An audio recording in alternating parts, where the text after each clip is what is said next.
রাজধানীর এভারকেয়ার হাসপাতালে চিকিৎসাধীন বিএনপি চেয়ারপারসন বেগম খালেদা জিয়ার অবস্থা সংকটাপন্ন জানিয়ে তার রোগ মুক্তির জন্য দেশবাসীর দোয়া চেয়েছেন দলের মহাসচিব মির্জা ফখরুল ইসলাম আলমগীর। নয়াপল্টনে কেন্দ্রীয় কার্যালয়ে দোয়া মাহফিল শেষে তিনি কথা বলেন। এর আগে জাতীয় প্রেস ক্লাবে বাংলাদেশ ফেডারেল সাংবাদিক ইউনিয়ন বিএফইউজের দ্বিবার্ষিক সম্মেলনে মির্জা ফখরুল অভিযোগ করেন, দেশ যখন নির্বাচনের মাধ্যমে গণতন্ত্রে ফেরার অপেক্ষায়, তখন অপপ্রচারের মাধ্যমে গণতান্ত্রিক যাত্রাকে বাধাগ্রস্ত করার চেষ্টা চলছে। ফুসফুসে ইনফেকশন নিয়ে গত 24 নভেম্বর রাজধানীর এভারকেয়ার হাসপাতালে ভর্তি হন বিএনপি চেয়ারপারসন বেগম খালেদা জিয়া। বৃহস্পতিবার শারীরিক অবস্থার অবনতি হওয়ায় তাকে সিসিইউতে নেওয়া হয়। সেখানে বিশেষজ্ঞ চিকিৎসকদের নিবিড় পর্যবেক্ষণে আছেন তিনি। দলীয় প্রধানের আরোগ্য কামনায় নয়াপল্টন কেন্দ্রীয় কার্যালয়ের সামনে বাদ জুমা আয়োজিত দোয়া মাহফিলে অংশ নেন বিএনপির সর্বস্তরের নেতাকর্মী। বেগম জিয়া সুস্থ হয়ে যেন মানুষের কল্যাণে কাজ করতে পারেন, দেশবাসীর কাছে সে দোয়া চান বিএনপি মহাসচিব। ডাক্তাররা বলেছেন যে তার অবস্থা, শারীরিক অবস্থা অত্যন্ত সংকটময়। আল্লাহ যেন তাকে সম্পূর্ণ সুস্থ করে দেন, সুস্থ অবস্থায় আবার জনগণের মাঝে ফিরে এসে তাকে দেশের মানুষের কাজ করার সুযোগ তৈরি করে দেন। এর আগে বাংলাদেশ ফেডারেল সাংবাদিক ইউনিয়ন বিএফইউজের একাংশের দ্বিবার্ষিক সম্মেলনের উদ্বোধনী অধিবেশনে যোগ দেন বিএনপি মহাসচিব। সেখানে তিনি বলেন, গণতন্ত্রে ভিন্ন মত থাকবে, তবে অন্যের মত প্রকাশের স্বাধীনতাকেও রক্ষা করতে হবে।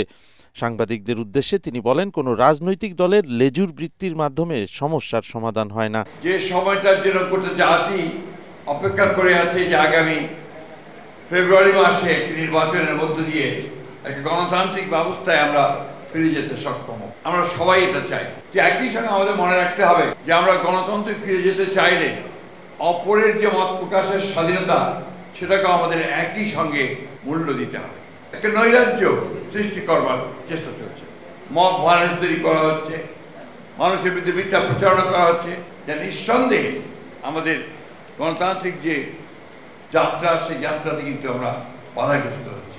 এতে জামায়াতে ইসলামীর সেক্রেটারি জেনারেল মিয়া গোলাম পরোয়ার বলেন, সংকট সমাধানে সব বেড়াজাল ছিন্ন করে জাতীয় ঐক্যের পথে হাঁটতে হবে। মতভিন্নতা থাকলেও জাতীয় স্বার্থে সবাইকে একমত হতে হবে। পলিটিক্যাল পার্টির মধ্যে একটা চিন্তার ঐক্য প্রয়োজন, যে আমরা ক্ষমতায় গেলেও আমরা ভিন্ন মতের প্রতি দমন করব না। জাতীয় ঐক্যে সকলের গণতান্ত্রিক সুযোগ দিয়ে এই দেশ গঠনের সকলের সমান অবদানের যে অধিকার আছে সাংবিধানিক, সেটাকে আমরা অক্ষুণ্ণ রাখব।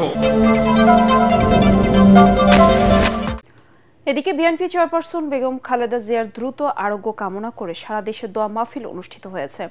এ সময় তার রোগ মুক্তি চেয়ে বিশেষ দোয়া করা হয়। এতে বিএনপির কেন্দ্রীয় নেতারা উপস্থিত ছিলেন। বিএনপি চেয়ারপারসন বেগম খালেদা জিয়ার দ্রুত আরোগ্য কামনা করে দেশের বিভিন্ন স্থানে দোয়া মাহফিল অনুষ্ঠিত হয়েছে।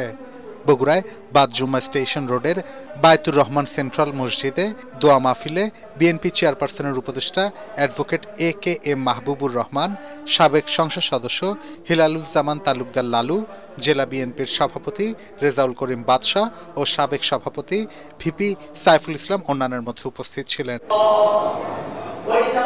নাটোরের বিভিন্ন মসজিদে দোয়া মাহফিল অনুষ্ঠিত হয়েছে। বাদ জুম্মা শহরের বঙ্গোজ্জ্বল রাজবাড়ী এনডিটিআই জামে মসজিদে দোয়া মাহফিলে অংশ নেন বিএনপির কেন্দ্রীয় নেতা, নাটোর 2 আসনের বিএনপি মনোনীত প্রার্থী অ্যাডভোকেট এম রুহুল কুদ্দুস তালুকদার দুলু। এ সময় তিনি খালেদা জিয়াকে দেশের ঐক্যের প্রতীক মন্তব্য করে বাংলাদেশের স্বাধীনতা, সার্বভৌমত্ব ও ভোটের অধিকার আদায়ে আশু রোগ মুক্তি কামনা করেন। আগামী নির্বাচন এবং পরবর্তীকালে যে সংকট আগামী দিনে আসছে, এই সংকটময় মুহূর্তে বেগম খালেদা জিয়াকে এদেশের মানুষের জন্য অত্যন্ত প্রয়োজন। বরিশাল নগরের 30টি ওয়ার্ডের মসজিদে বিএনপির উদ্যোগে দোয়া মোনাজাত অনুষ্ঠিত হয়। মুসলিম গোরস্থান রোড জামে মসজিদের দোয়া মোনাজাত অনুষ্ঠানে বরিশাল 5 আসনের বিএনপি মনোনীত সংসদ সদস্য প্রার্থী ও দলের চেয়ারপারসনের উপদেষ্টা অ্যাডভোকেট মুজিবুর রহমান সারওয়ার সহ অন্যান্য নেতারা অংশ নেন। মুন্সিগঞ্জের শ্রীনগর বাজার এলাকায় বিএনপির 31 দফা লিফলেট বিতরণ করেন বিএনপির স্বেচ্ছাসেবক বিষয়ক সম্পাদক মীর শরফত আলী সপু।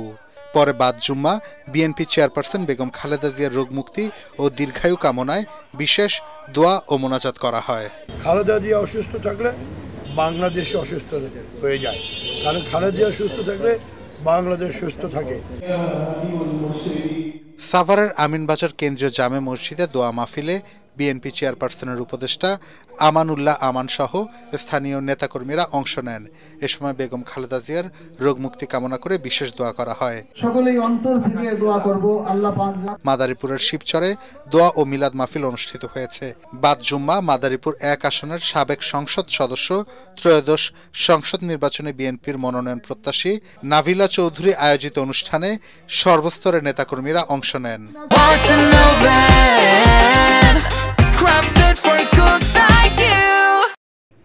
জামায়াত দেশ পরিচালনার সুযোগ পেলে ভিন্ন ধর্মের মানুষরা হেফাজতে থাকবে বলে আশ্বস্ত করেছেন দলটির আমির ডাক্তার শফিকুর রহমান।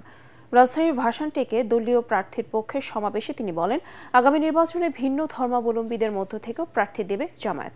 কথা নয়, কাজের মধ্য দিয়ে জামায়াতের বিরুদ্ধে সকল অপপ্রচারের জবাব দেওয়ার প্রত্যয় জানান তিনি।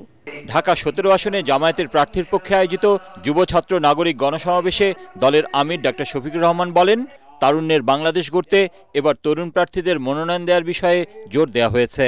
দেশের আপামর জনগণ পুরানা বস্তা পচা দুর্গন্ধময় সেই রাজনীতি আর চায় না।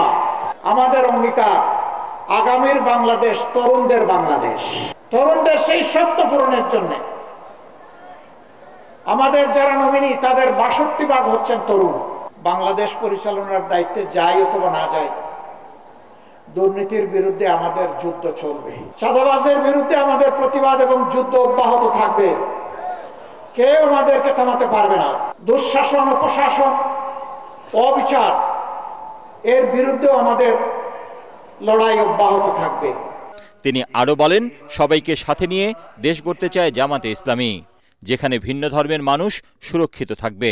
কেউ কেউ ইতিমধ্যে বলেছেন তারা ফ্যাসিবাদ বিরোধী সকল দলকে সাথে নিয়ে যদি তারা নির্বাচিত হন তাহলে সরকার গড়বেন ইল্লা জামাতে ইসলামী, জামাতে ইসলামী ছাড়া।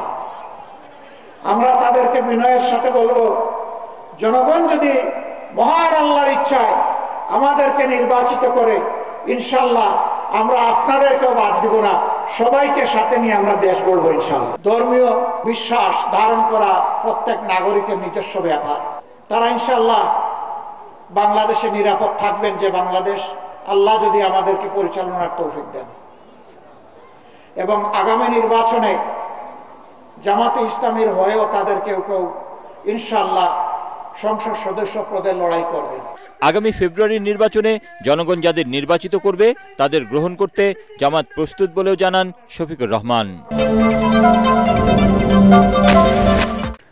ভোলা বরিশাল সেতু নির্মাণের দাবিতে রাজধানীর শাহবাগে সড়ক অবরোধ করে বিক্ষোভ করেছে ঢাকাস্থ ভোলাবাসী সহ বিভিন্ন সংগঠন।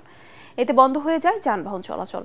আন্দোলনের সংহতি জানিয়ে এনসিপির সিনিয়র যুগ্ম আহ্বায়ক সামান্তা শারমিন বলেন, লঞ্চ মালিকদের মাফিয়া চক্রের অপচেষ্টায় সেতু নির্মাণে প্রতিবন্ধকতা তৈরি হচ্ছে। বিকেল থেকে শাহবাগ মোড় অবরোধ করে স্লোগান দেয় আন্দোলনকারীরা। তারা বলেন, বারবার প্রতিশ্রুতি দিয়েও ভোলা বরিশাল রুটে সেতু নির্মাণে সময়ক্ষেপণ করছে সরকার।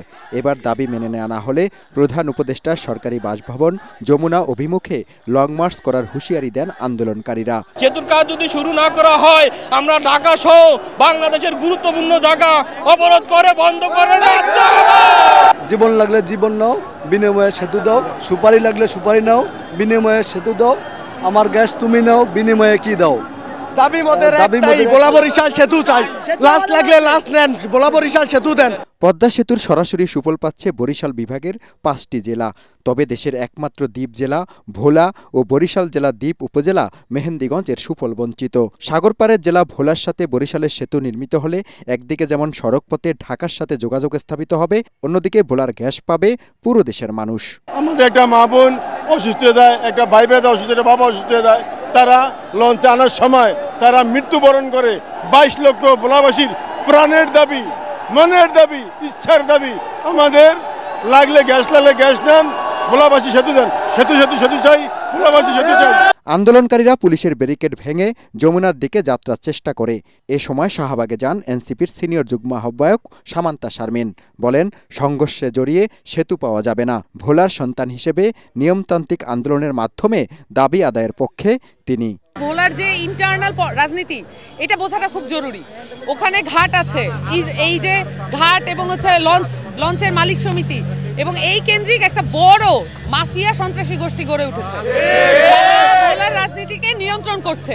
এবং তারা যদি কোনো কিছুর বিপক্ষে থাকে তাহলে আপনি যত গুরুত্বপূর্ণই হোক না কেন সেটা আপনি দাবি আদায় করতে পারবেন না। ভোলা বরিশাল সেতু নির্মাণের দাবিতে আন্দোলনকারীরা এরই মধ্যে ভোলা থেকে সাঁতার কেটে তেঁতুলিয়া নদী পার হয়েছে। এমনকি পদ্মা সেতুর নিচেও সাঁতার কর্মসূচি পালন করেছেন তারা।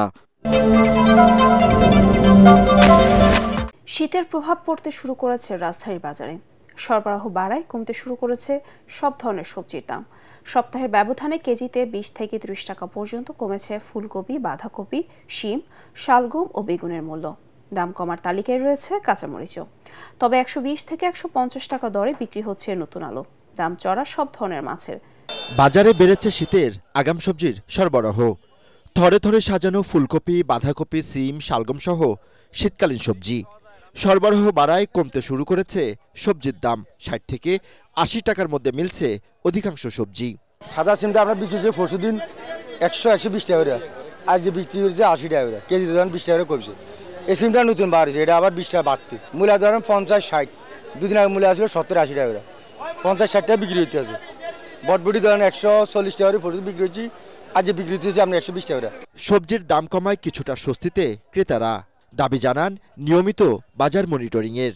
ইন্ডিয়ান আলু এটা আমরা নতুন আলু 160 টাকা করে আসলে দুদিন আগে, আগে বিক্রি হচ্ছে আপনার 140 টাকা করে। আর নতুনটা আমার দেশিটা বাড়েছে, এটা বিক্রি হচ্ছে আপনার 120 টাকা করে কেজি। আগের সপ্তাহে চাইতে এই সপ্তাহে একটু নিয়ন্ত্রণে আছে, যেহেতু শীত পড়তেছে, এখন সবজিরই মৌসুম বলা চলে। এখন সবজির দাম আমরা আশা করি যে আর একটু কমবে। কিছু কিছু সবজি আছে যেটা শুক্রবার হইলে পরে দামটা আবার একটু বাড়িয়ে দেয়, এটা যদি মনিটরিং করে তাইলে পরে এটা আমরা কিছুটা স্বস্তি পাবো। ছুটির দিনে মাছ বাজারে ক্রেতাদের ভিড়। বিলের মাছের সরবরাহ থাকলেও দাম চড়া। আর এখনো নাগালের বাইরে রূপালী ইলিশের দাম। 1.5 কেজি সাইজের মাছ আপনার 3000 টাকা কেজি, আর 1 কেজি 100, 200, 100, 150 এগুলা বিক্রি করতেছি 2400। কেতা একবারে কম। আগে যেমন 1-2 লাখ টাকার দোকানদারি করতাম, 30,000, 40,000 টাকার দোকানদারি। দেশি মাছের দাম একটু বেশি হইব, চাষের মাছের দাম কম। কেন গেলে তো নদীর মাছ, এগুলো হাওরের মাছ, তো এটা একটু দাম বেশি হইব। মাছের সরবরাহ খারাপ না, কিন্তু দাম তো বেশি। বাজার অনুপাতে আমাদের কিনতে হয়, পুরো ক্ষমতার বাইরে তো যাওয়া যায় না। ছুটির দিনে পরিবারের বিশেষ চাহিদা থাকে মুরগি ও গরুর মাংসের। তবে দাম স্থিতিশীল থাকলেও ক্রেতা না থাকায় হতাশ বিক্রেতারা। যেই গরুটা কাটছিলাম এতক্ষণে এই গরু থাকার কথা না, 1 ঘন্টা আগে শেষ হয়ে যাওয়ার কথা, তারপরে এই গরুর গোছ নিয়ে বসে রয়েছি, ক্রেতা নাই একবার।